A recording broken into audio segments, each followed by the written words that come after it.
Muy bien, habíamos llegado hasta acá. Predicción entonces en múltiples pasos. Hay una situación particular.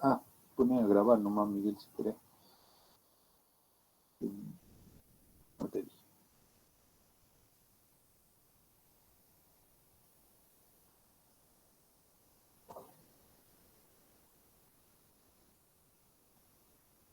A ver si yo puedo. Está grabando, Sergio. Ok. Les decía que hay una situación particular donde, eh, esto se los comento, ¿no? Si bien por ahí eh, habría que tenerlo en cuenta, el proceso básico es el que les estoy mostrando, lo que estamos viendo ahora.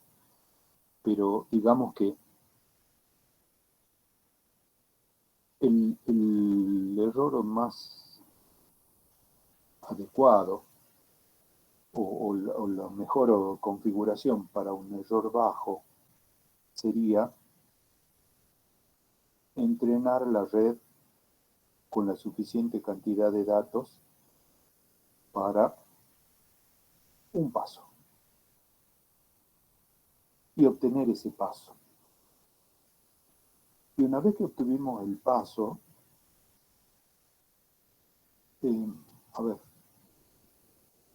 si nosotros seguimos usando la red así como estaba para mañana obtener el siguiente paso y después que lo obtuvimos, pasado mañana obtener el siguiente y así sucesivamente, si el paso fuera un día, por ejemplo, este, a medida que vamos usando la red y va evolucionando en el futuro, no evolucionando, disculpen, la palabra no está bien usada, no evolucionando, sino que va trabajando en el futuro y el error también comienza a aumentar, porque nosotros la hemos entrenado con datos pasados hasta un determinado instante y de ahí ya la pusimos a trabajar y empezó a trabajar en el futuro, inclusive con datos que en el momento del entrenamiento eran futuros. Bueno, ahora serán actuales y serán ya pasados, pero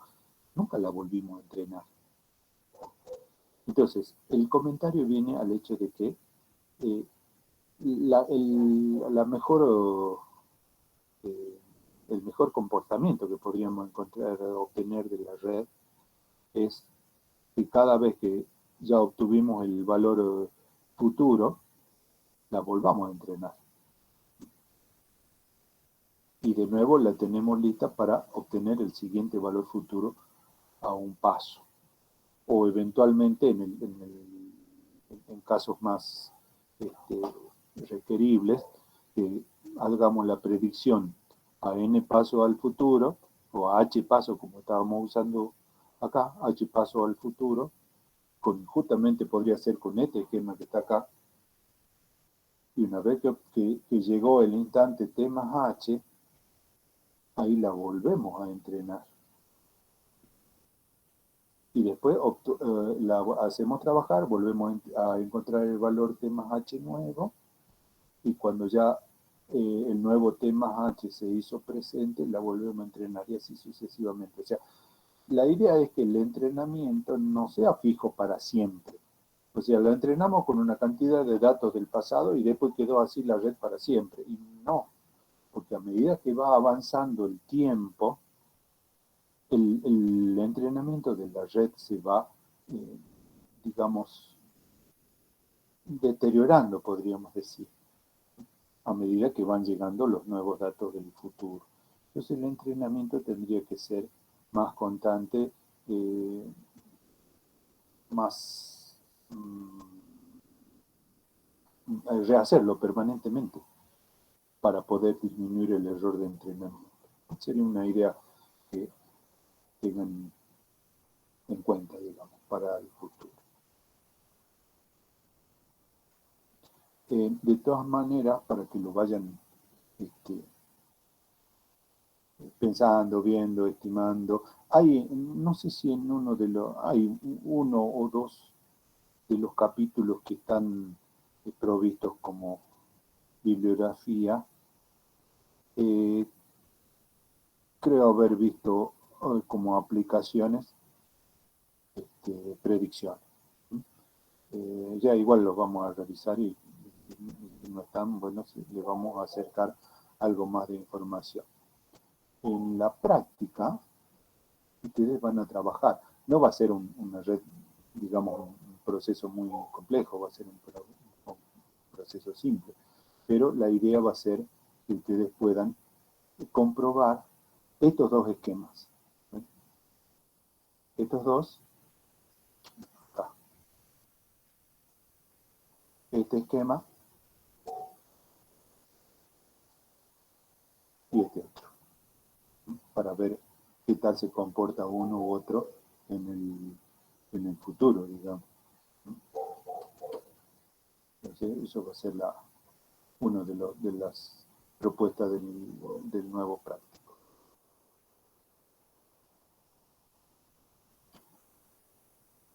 Veamos un ejemplo, o un par de ejemplos creo que tengo, de predicciones.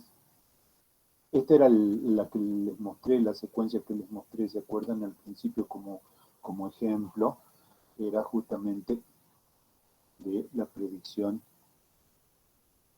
del nivel en la laguna de Venecia, por efecto, bueno, de la marea.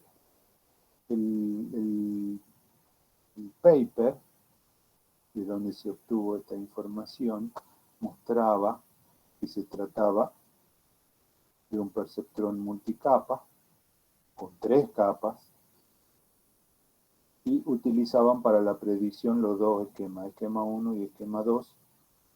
La entrada eran 25 neuronas, o sea que tenía como datos justamente eso, 25 neuronas como datos de entrada y una neurona para la salida, porque era el valor que se quería predecir. Y no hay referencias de la cantidad de neuronas oculta, digamos, ¿no? Eso se quedó con los investigadores. Pero bueno, hay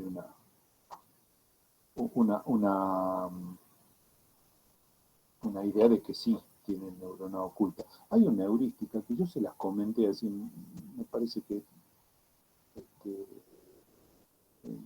no muy explícitamente, pero creo haberle hecho el comentario de que una de las heurísticas para determinar la cantidad oculta es utilizar como primera prueba. Recuerden que todo depende de la complejidad de los datos que estén utilizando.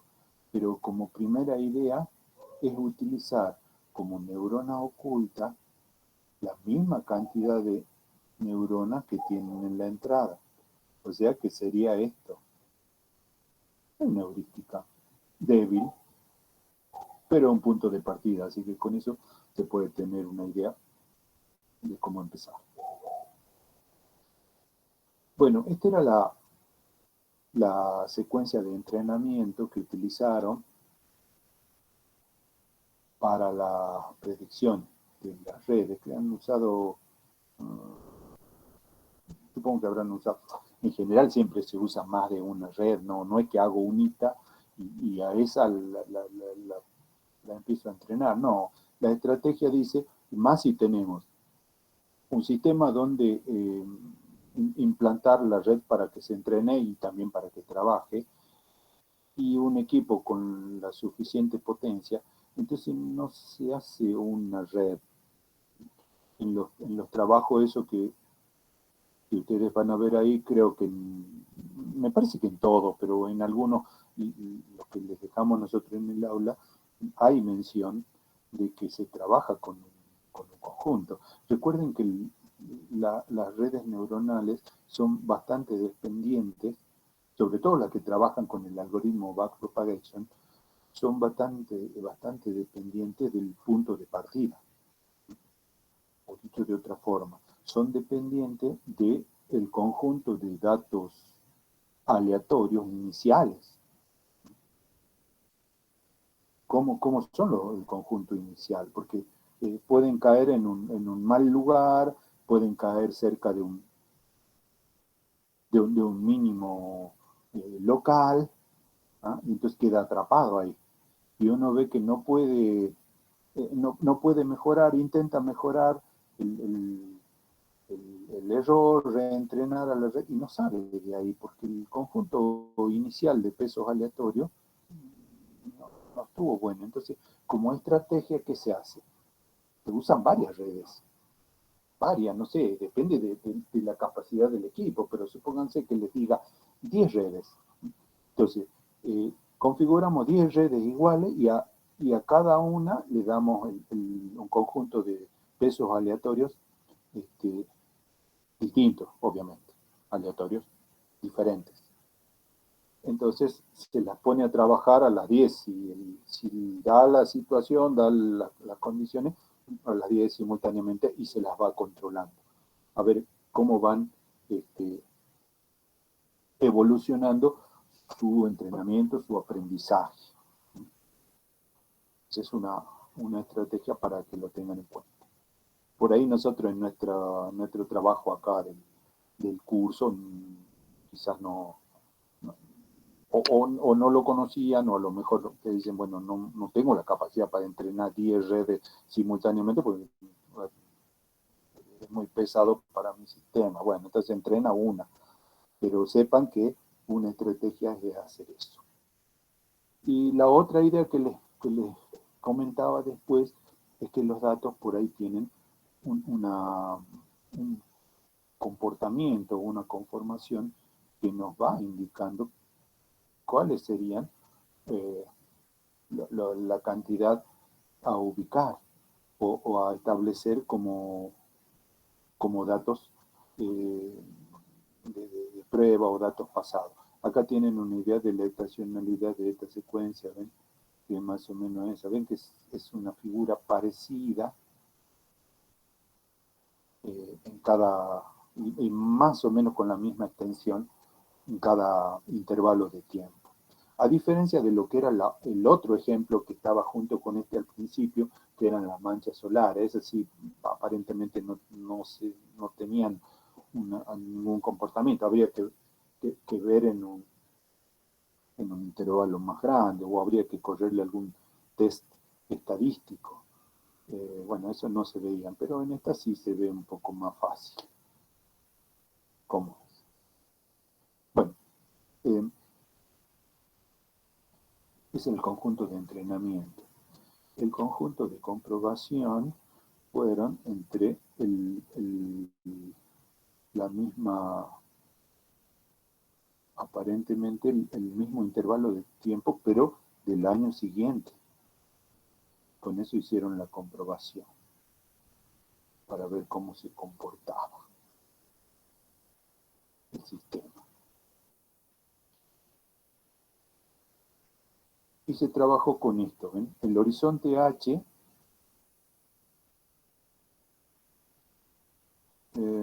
estas son horas.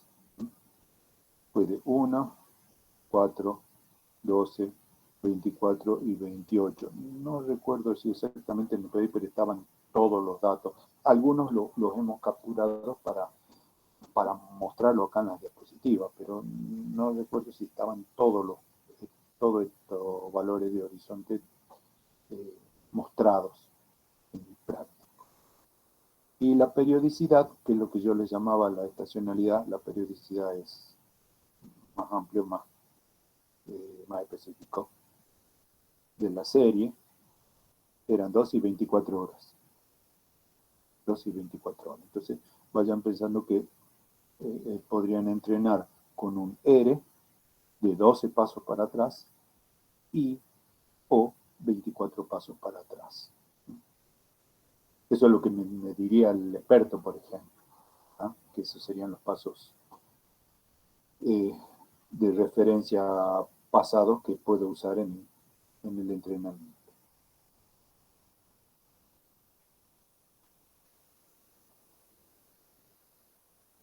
Bueno, veamos cómo resultó. Acá tenemos la predicción de una hora. ¿Ah? Entonces, fíjense que acá hay un tiempo que va entre las 200 y las 400. Se han un poco han ampliado, han extendido, estirado el tiempo para que la secuencia se pueda ver mejor. Entonces, eso sería el paso para un paso adelantado, ¿no? Acá tenemos 4 pasos adelantados, fíjense, con el esquema de predicción 1. El esquema de predicción 1 era el que tenía usaba el criterio de un paso adelantado, pero todo lo que tenía antes lo tenía que estimar, ¿sí?, para poder hacer la predicción a múltiples pasos. Entonces los pasos intermedios múltiples del futuro usaba estimaciones. Era el esquema 1 y el esquema 2 era directamente que aprenda el paso adelantado, digamos, en ese caso. Acá tenemos una predicción para 12 horas, lo mismo, con el esquema 1, el enfoque de un paso con estimaciones intermedias, y el esquema 2 de predicciones directamente con el salto, digamos, de los pasos adelantados.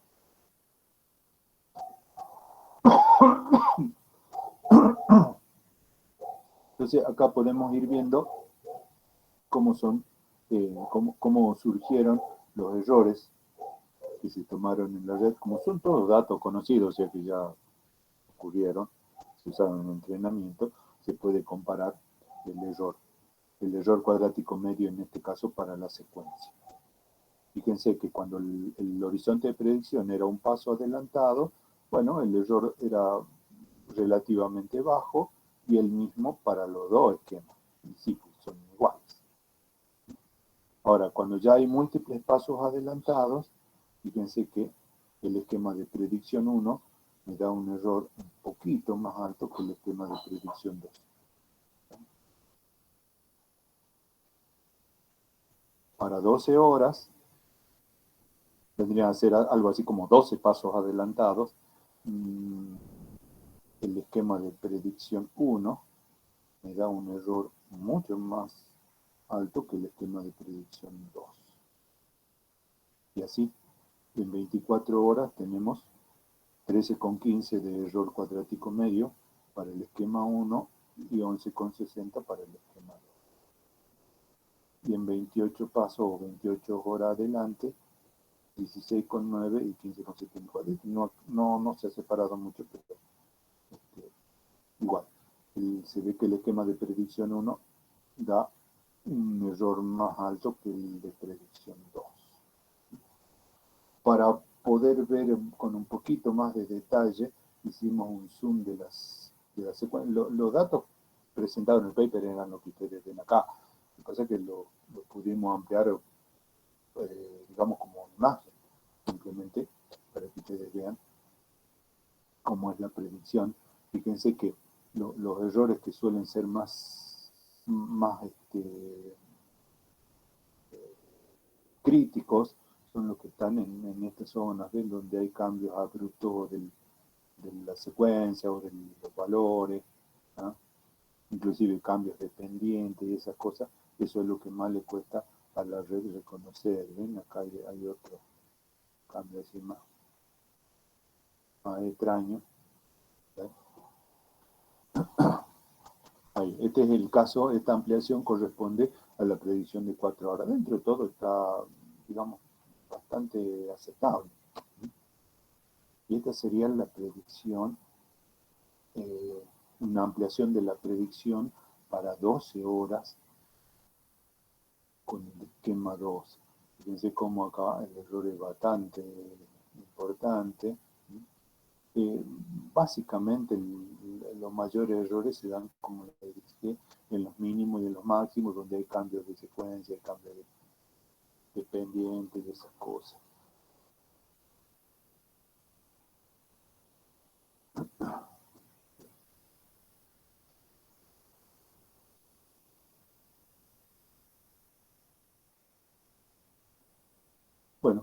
¿cómo, cómo la ven hasta ahí? ¿Tienen alguna pregunta? Voy a cambiar un poquito el orden de los ejemplos que estamos viendo, para dejar el último, que no sé si lo alcanzaremos a terminar hasta el final, pero el mismo, son los mismos ejemplos, pero les voy a cambiar el orden, digamos. Bien, ¿cómo van? ¿Hasta ahí? ¿Alguna pregunta? ¿Siguen estando todos? Bueno, están todos, pero no sé si realmente estarán ahí atrás.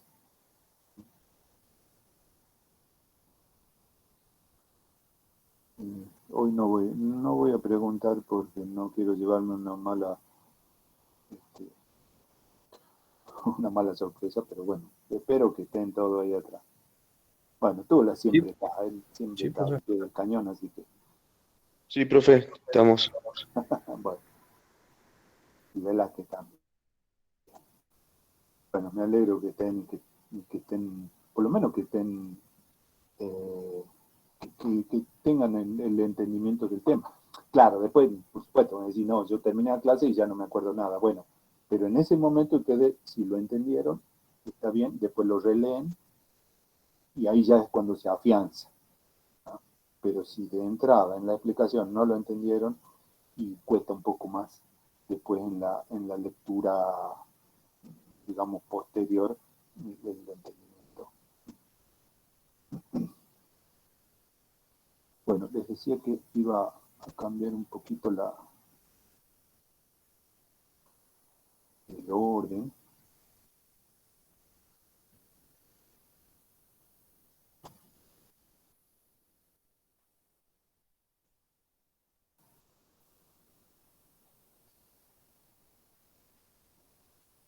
Acá. No voy a cambiar nada, o sea, son las mismas diapositivas que ustedes tienen en el aula, solamente el orden de la presentación. Después puede quedar igual, digamos, en ese sitio.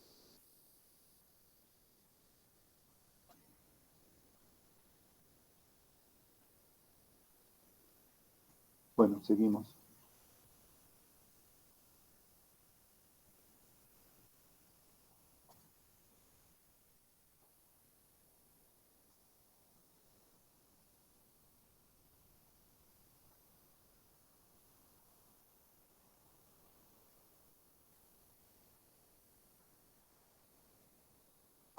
Vamos a pasar a ver las redes. Son todas aplicaciones de las redes neuronales. Como les decía hace rato, hay,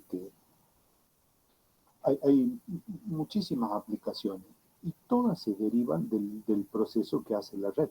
La red lo que hace es asociar patrones como le hemos enseñado. Y la potencialidad de este proceso es que, digamos, después cuando la red ya opere, eh, llegaría, si todo fue bien, si el aprendizaje fue correcto, los ejemplos y todo eso se desarrolló en forma adecuada, la asociación con patrones desconocidos también va a ser correcta o va a ser la adecuada. Todo se deriva de esa situación. Asociar patrones o reconocer patrones. O clasificar, digamos que de alguna manera es una asociación de patrones. Ustedes tienen el patrón de entrada y la clase a la que pertenece. Entonces lo que hace la red es asociar el patrón de entrada con su clase, el proceso de clasificación. Bueno, en este caso vamos a ver lo que serían los filtros de ruido.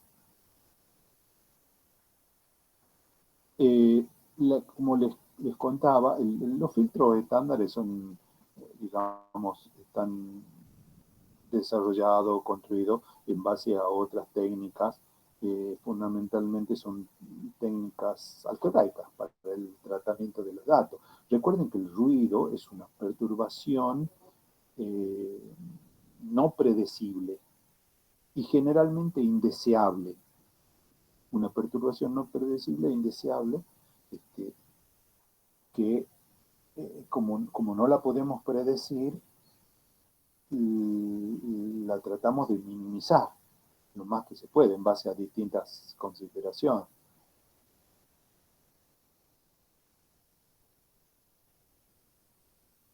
Como dice acá, que los filtros convencionales se basan en las características estadísticas y físicas del ruido, como ser la potencia, el contenido de frecuencia, la densidad de distribución. Para decirlo en términos más simples, el ruido generalmente es de baja potencia y alta frecuencia. El ruido es así. Para las señales, si ustedes las descompusieran a las señales y supieran dónde está el ruido, es baja potencia y alta frecuencia. Entonces, lo que se hace es como si, es como cuando ustedes separan productos utilizando un cernidor o un colador, digamos. ¿Ah? Después que pasó todo a través del cernidor, lo que queda, eso sería el ruido y eso es lo que descartamos. Bueno, la idea más o menos es la que se aplicaría acá con los filtros convencionales, por ejemplo. El proceso normal o usual, que es descomponer las señales en sus componentes básicos. La decomposición normalmente que a través de la serie de Fourier o de la transformada de Fourier en conjunto de señales sinusoidales que van cambiando o tienen distinto contenido de frecuencia y de amplitud, distinta frecuencia y amplitud. Entonces, a medida que ustedes van descomponiendo, las señales van disminuyendo en amplitud, que eso estaría relacionado con la potencia de la señal, y van aumentando la frecuencia. Entonces, llega un momento en que las señales ya tienen suficientemente poca amplitud, poca potencia y una alta frecuencia.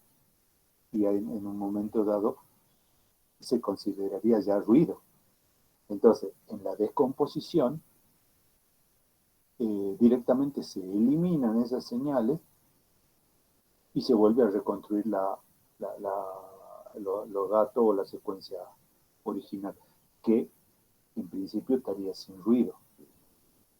El problema es determinar en qué punto de la descomposición de la señal, en qué punto sigue siendo señal o ya comienza a ser ruido. Eso es la parte difícil de establecer o de determinar. Pero bueno, se puede hacer algún tipo de estimación. De hecho, los filtros lo hacen, lo pueden descomponer. En el caso de las redes, trabajan bastante bien para poder hacer eso, para filtrar las señales. Porque les decía que como idea básica, nosotros le enseñamos a trabajar, o no a trabajar, sino le hacemos aprender la señal, si fuera una sola, supónganse, una sola señal, hacemos que la red la aprenda sin ruido. Y después le damos, una vez que ya la aprendió, le damos como entrada la señal con ruido y se supone que la red nos va a devolver la otra, la que aprendió. Y en ese proceso de entrada y de evolución está el filtrado. Se supone que filtramos el ruido. Claro, hay muchos parámetros, hay muchos factores en juego, así que no es exactamente preciso. Digamos, es una buena propuesta si utilizamos una red adecuada y la entrenamos con los valores convenientes.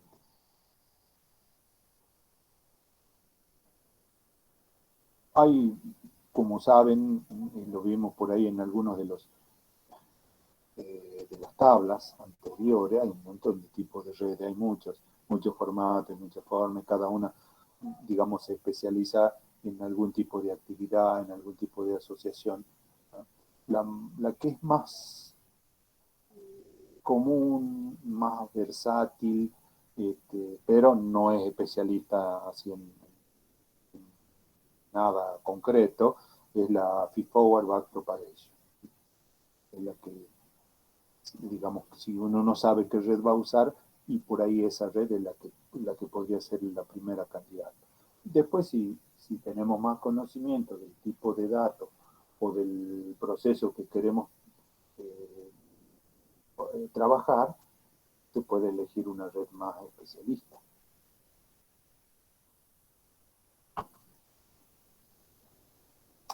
¿Me están escuchando, verdad? Sí. ¿Hola? Sí, sí, Escucha. profe, se escucha clarito. Sí, es que no me acordaba si había prendido el micrófono, pero sí, supongo que si me están Sí. escuchando, vamos bien. Bueno, Pasa que a entonces, veces llega con un poquito de delay, profe, perdón. sí, puede ser, puede ser. Bueno, retomando entonces, hay distintos tipos de redes con las que se puede configurar distintos modelos de filtros neuronales, ¿no? Y con diferentes capacidades, como dice acá.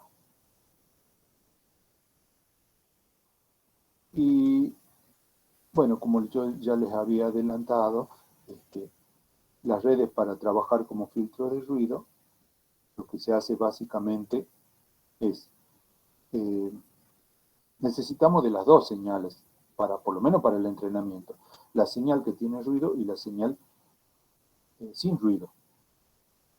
Entonces ahí tenemos los datos de entrada con la salida deseada. Los datos de entrada van a ser las señales con ruido. Y la salida deseada, a la que nosotros vamos a hacer que la red aprenda, son las señales sin ruido. De ahí sacamos el error y vamos corrigiendo los pesos. La ventaja de las redes, a diferencia de los otros tipos de filtros, es que en general no necesitamos conocer el, el proceso en sí, el proceso o el modelo que está involucrado del proceso de la señal. Directamente con los datos ya podemos hacer el filtrado, digamos.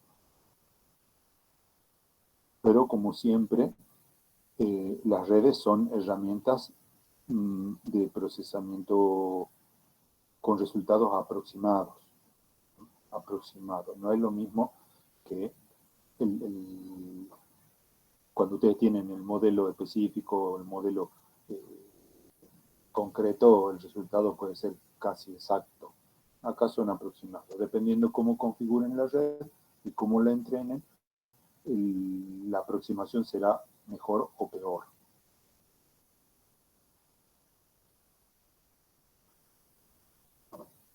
Bueno, esto, como dice acá abajo, que también se lo dejamos en el aula,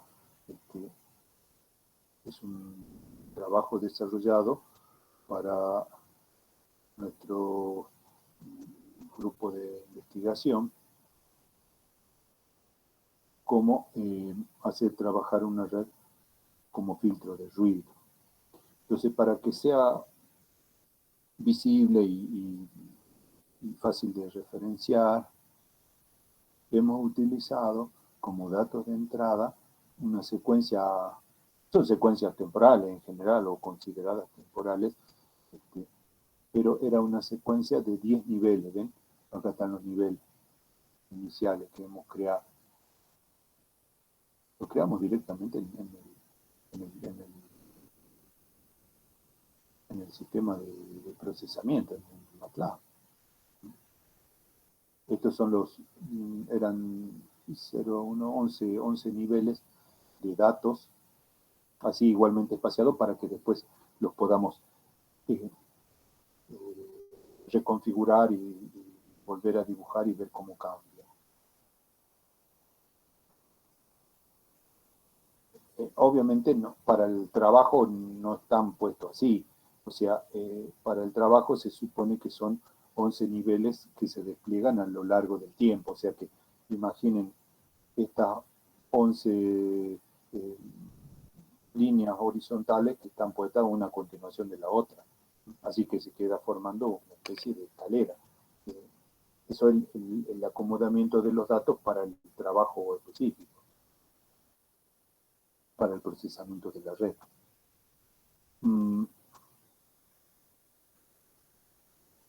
Bien, esa es la parte de la secuencia sin ruido. Entonces, para poder trabajar, en este caso, le hemos agregado ruido a la secuencia. Por ejemplo, un ruido blanco con una variación del 4%. ¿No?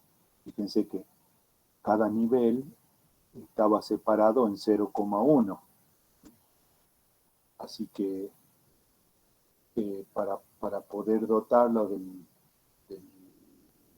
nivel de ruido con un 4%, en cada nivel, o sea, generar el ruido es generar una secuencia de valores aleatorios conveniente que después se suman a las señales, y eso es precisamente lo que hicimos en cada caso.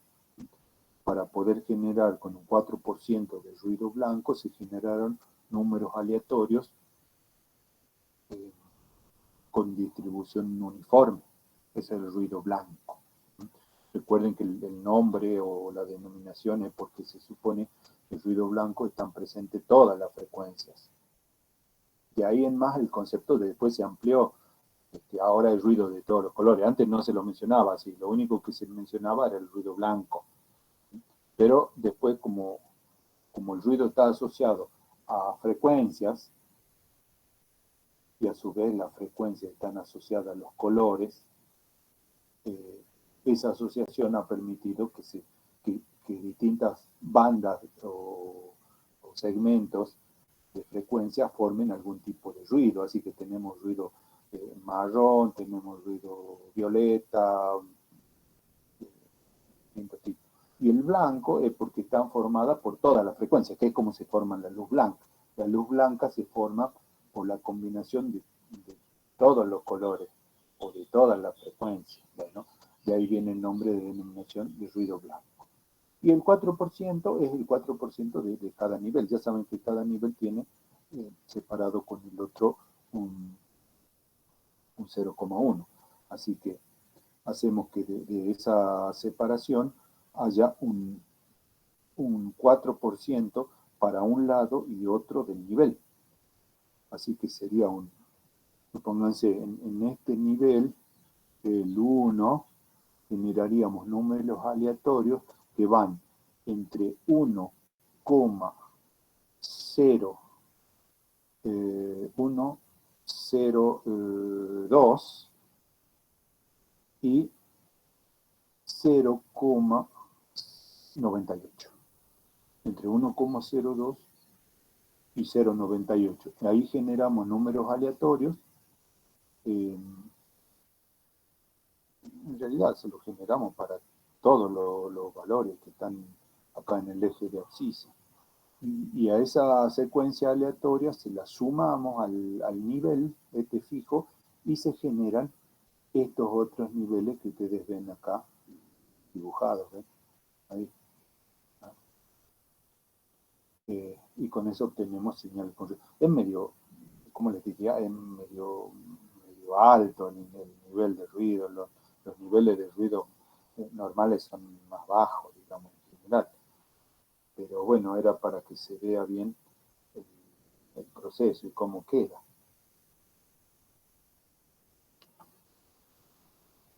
Bueno. ¿Qué hemos utilizado? Redes feed-forward, que eran las más directas, las más elegibles, por ser las más versátiles. Entonces, fíjense que, como dijimos, para generar la arquitectura, esto ya lo habíamos mencionado, se lo repito para que ustedes lo tengan en cuenta. acá está la capa de entrada, ¿ven? Se la voy a marcar. Esta sería la capa de entrada, esta sería la capa de salida. La capa de entrada y salida, su dimensionalidad está dado por los datos. Yo tengo una secuencia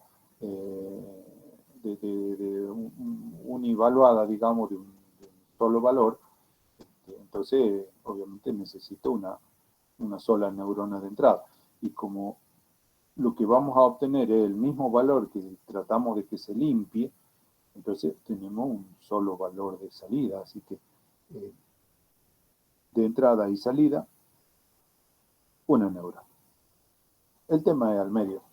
Bueno, para el medio hemos usado la heurística que habíamos visto al principio y de ahí hemos ajustado de acuerdo a cómo se presentaba el proceso de entrenamiento. En este caso con... no puse la cantidad, ¿cuántas era? Bueno, si ustedes después recurren al paper, ahí dice que está descrito correctamente. No sé si más adelante se los escribí acá, pero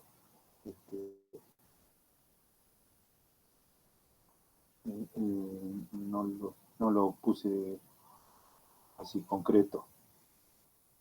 Hay una cantidad de neuronas que hemos elegido. Fíjense como más información al respecto, hemos utilizado una función sigmoide bivaluada al medio.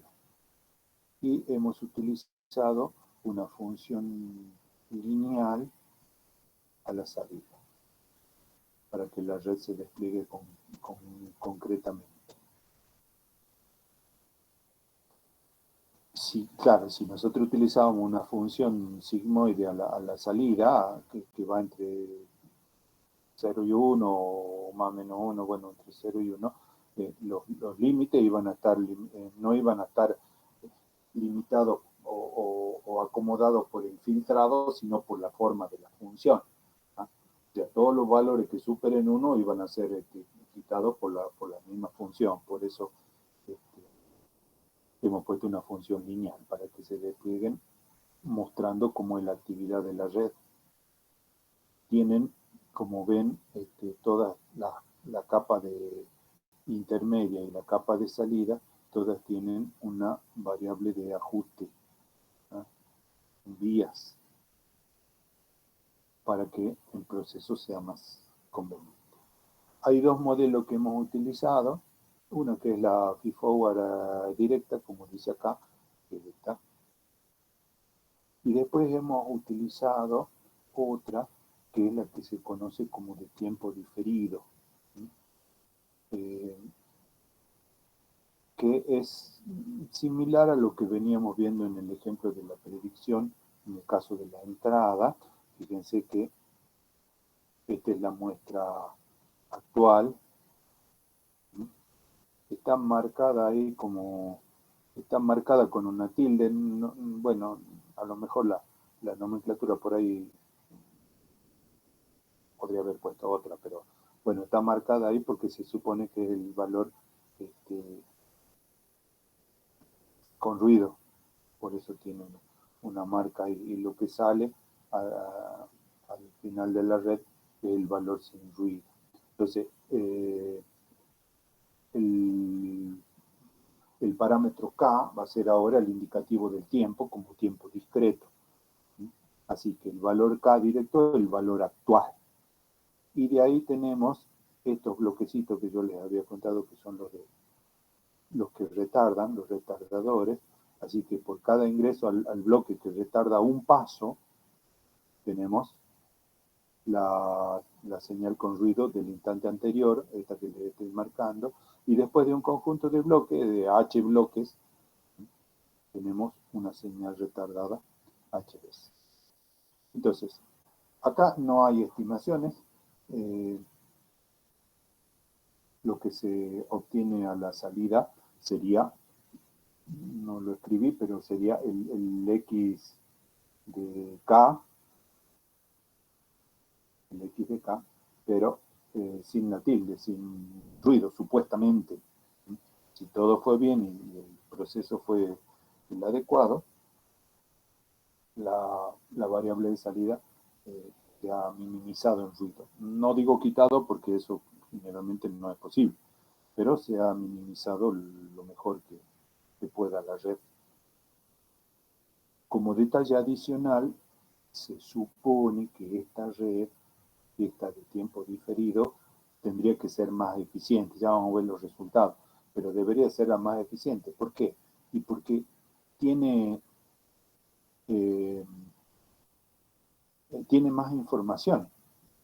Es como si le estuviéramos enseñando a la red no solo el valor actual, sino la pendiente de los datos que están para atrás, o cómo es la conformación de los datos anteriores. Serían las pendientes de la curva hacia atrás, hacia H pasos para atrás. Así que se puede inferir que esta red de tiempo diferido contiene más información de entrada que la otra, que la directa forward. Pero hay un detalle que apareció, y que ustedes lo van a ver después en los datos, es que al principio, ¿qué pasa al principio? Está bien, nosotros empezamos a trabajar con la red. Supónganse en el K igual a 1. Ese es nuestro tiempo actual. El primer dato de la secuencia. El X de 1. Bien, es el que va a ingresar acá. ¿Y qué pasa acá? En los otros. En los valores diferidos. Bueno, ahí hay un problema. Justamente se manifiesta, ya van a ver cómo se manifiestan los resultados. Ahí tenemos un problema, porque no tenemos datos anteriores. Si el dato que se inicia es el primero, no tenemos referencia de los anteriores. Así que, de alguna forma, tenemos que empezar. La forma más común de empezar es ponerla en cero, o considerar que es cero. Esa sería la forma más común de empezar, porque claro, no hay datos para atrás, entonces no podemos saber qué hay atrás, no tenemos referencia para lo que hay atrás. Bien, el problema continúa un poco más. ¿Por qué? Supongamos que tenemos x igual a 2. Ahí. Entonces, en el primer bloque, esperen que voy a borrar un poco así, puedo.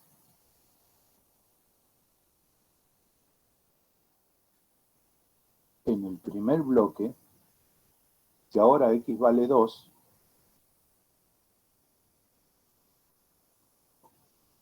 en el primer bloque está todo bien. En el primer bloque de retardo o en el primer dato diferido, está bien, porque x igual a 2, lo que va a ocurrir ahí, el x igual a 1. Ese lo tenemos, lo conocemos, es válido, el correcto o el que corresponde. ¿Ah? Bien, hasta ahí estamos bien. ¿Y qué pasa para acá? Y seguimos mal ahí, porque si el estado actual es 2, el estado diferido 1 vale 1, vale, digamos, el valor conocido, pero de nuevo, todos los que siguen para atrás no los tenemos. Así que de nuevo, o ponerlo en cero o buscar un valor. Otra forma de hacerlo, en vez de ponerlo en cero, es repetir el mismo valor de entrada o el mismo valor actualizado, digamos. Pero como sea, son datos que van a interferir en el cálculo. Y bueno, con esa perspectiva, ¿y cuándo vamos a empezar a trabajar bien? Sí, vamos a empezar a trabajar bien cuando el estado actual sea H. Ahí, cuando sea H y ese H esté en este lugar, o sea, el K igual a H esté ahí, ahí es cuando la red ya tiene los datos correctos para empezar a trabajar. Porque el anterior va a ser el H-1, el H-2, así hasta llegar al X1, que es el primero. Y es el que estaría puesto en este lugar. Entonces, ahí la red tiene todos los datos sin tener que poner valores, digamos, de otra naturaleza. Bueno, ese es el problema que tiene esta red. Pero, como les decía, se supone que tiene que ser más eficiente que la otra porque tiene más información. Bueno, veamos cómo trabajó.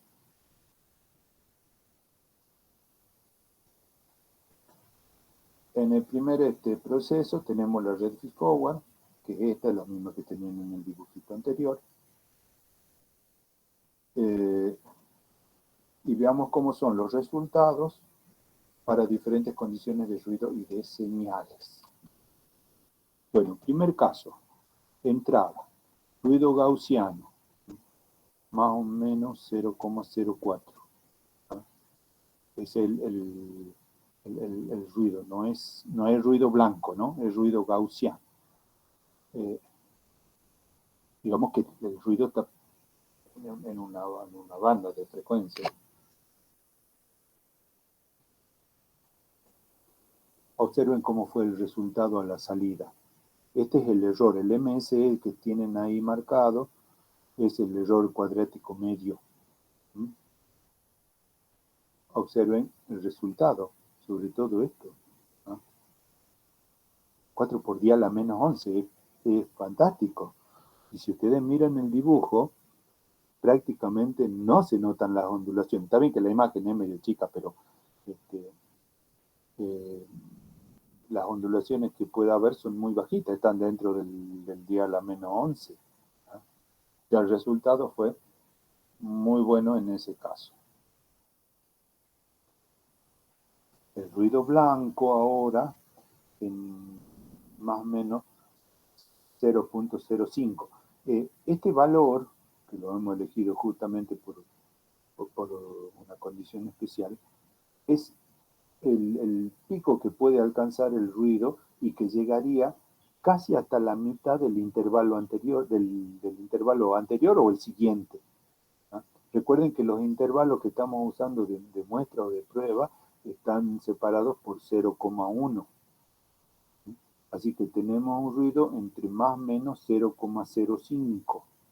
Así que si podrían llegar a tocar la mitad del intervalo respecto del nivel que está antes o que está después. Bueno, el comportamiento en este caso no fue muy bueno. Digamos, el error relativamente bueno, pero como un error general. La imagen no dice lo mismo. De todas maneras, recuerden que el error cuadrático medio es la suma de los errores elevado al cuadrado, así que realmente está bastante bajo, digamos, en ese sentido. Pero muestra algunas variaciones bastante destacables. Un error relativamente bueno. Y esta fue otra prueba que hicimos que realmente no salió bien, pero no salió bien no por causa de la red, sino por causa de los datos. Observen. En este caso la entrada es una rampa, o sea, una recta así inclinada, ¿ven?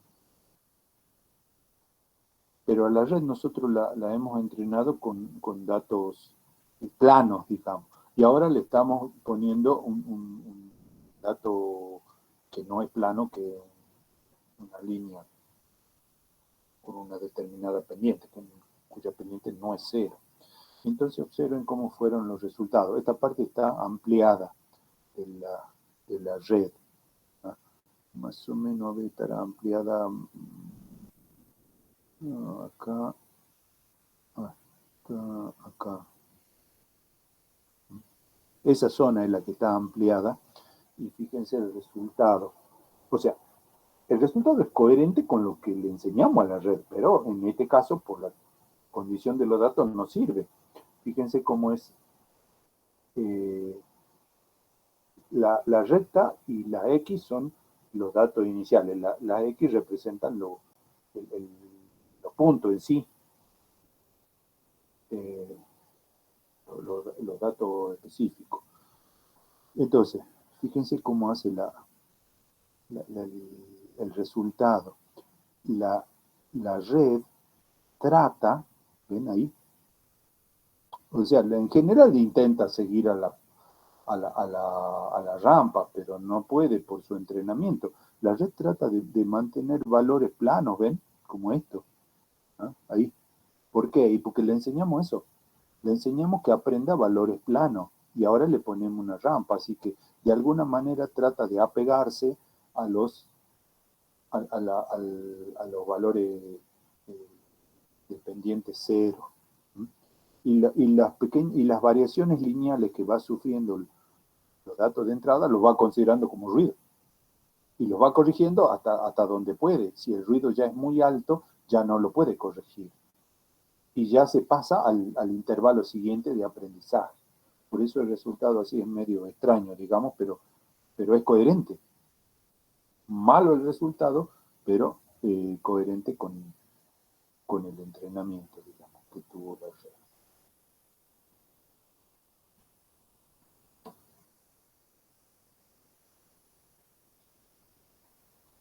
Bien.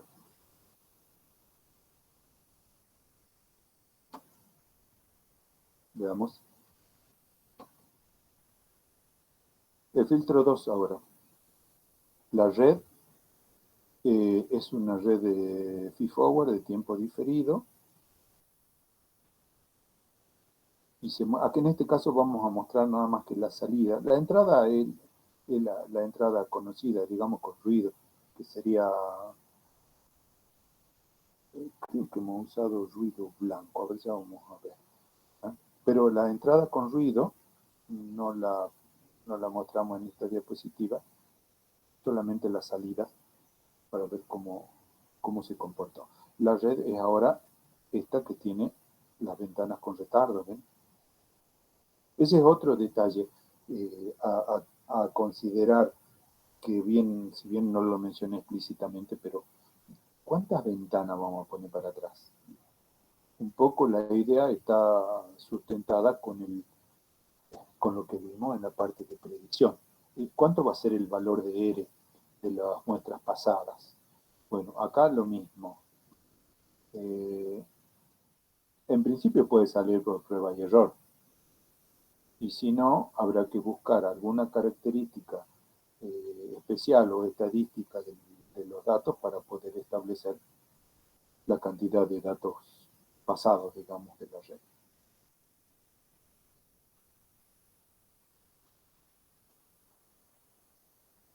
Veamos salida. Esta dice salida para las secuencias de entrenamiento. O sea, cuando le entrenamos a la red, este es el error de entrenamiento de la red. Y ahora, a la red entrenada, el entrenamiento se hizo con ruido blanco. Pero después, en este caso, le pusimos un ruido gaussiano, ¿ven este? Entonces, ¿cómo responde? Responde como está en esta figura, ¿lo ven? Y noten en las dos figuras desplegadas, noten esta parte, miren, ¿ven? Ahí, ¿qué está pasando? Y bueno, todas esas líneas que no están dibujadas completas no se ven, pero parten de cero. O sea, a medida que la red empezaba a trabajar, sus ventanas de retardo en el inicio no tenían valor. O sea que estuvieron configuradas en principio en cero. Hasta que se completaron con los datos pasados, reales, se llenaron todas las ventanas de retardo y recién la red empezó a trabajar bien. O sea que hay una parte donde, digamos, sería desechable o no considerable de la red, que es esa parte ahí marcada, donde no está trabajando adecuadamente porque los datos no son los correctos. Bueno, eso mismo ocurre con la salida, o sea, en la salida, fíjense que al inicio también tiene unos datos medio extraños, que es porque la red no puede corregir la distorsión esa grande que hay con los datos iniciales. Por eso tiene esos valores así medio extraños. Pero después, fíjense que el comportamiento es bastante bueno. Por ahí tiene algunas variantes donde no pudo corregir bien. Quizás sí, con un poco más de entrenamiento o tal vez con un poco más de neurona se puede mejorar. Pero hasta ahí respondió bien. En el caso del ruido blanco, igual que en la red anterior, el ruido blanco, como tiene un contenido de frecuencia más amplio y aparentemente le es más difícil a la red poder corregirlo o minimizarlo. Lo mismo tiene estos problemas iniciales, ¿ven ahí? Estos problemas iniciales que se deben a que los datos al principio no están bien configurados, hasta que se llenan las ventanas de retardo. Y después, en el caso del ruido blanco, no, digamos, el error fue más o menos aceptable, ¿ah? Pero sí un poco más alto que el anterior, que el de ruido gaussiano. Fíjense que el de ruido gaussiano fue 2,9 por 10 a la menos 4 y en el de ruido blanco 7,4 por 10 a la menos 4. Y finalmente el valor que le dimos, o el resultado que obtuvimos cuando le ingresamos una rampa, la rampa es la línea recta, de nuevo, y el seguimiento de la recta es malo. ¿Ah? La red lo que trata de hacer es considera que las variaciones lineales de la recta y es ruido, porque espera un nivel plano. Bueno, trata de corregir en la medida que puede. Ven, ahí trato de corregir, pero las variaciones realmente son continuas y aunque son lineales, para la red significan ruido que no puede corregir. Y me da esa respuesta. O sea, de hecho, si mis datos van a ser una rampa o una cosa extraña, y tengo que entrenarla con ese tipo de datos.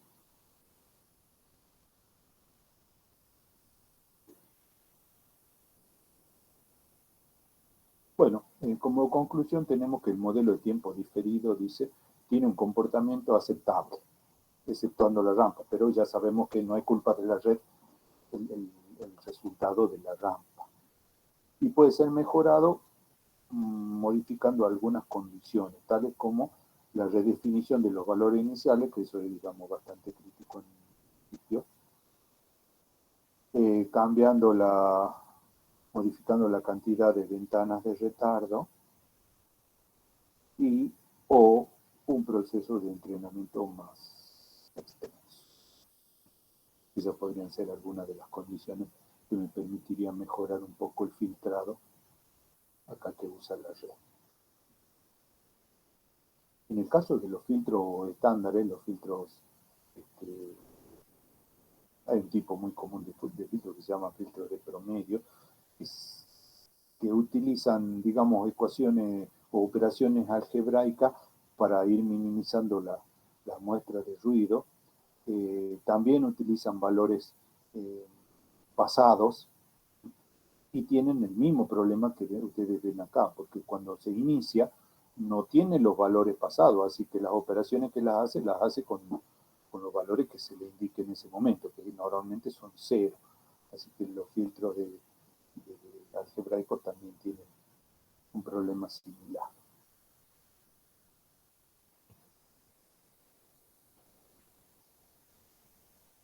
Bueno, terminamos ahí, dejamos lo que queda para la próxima clase.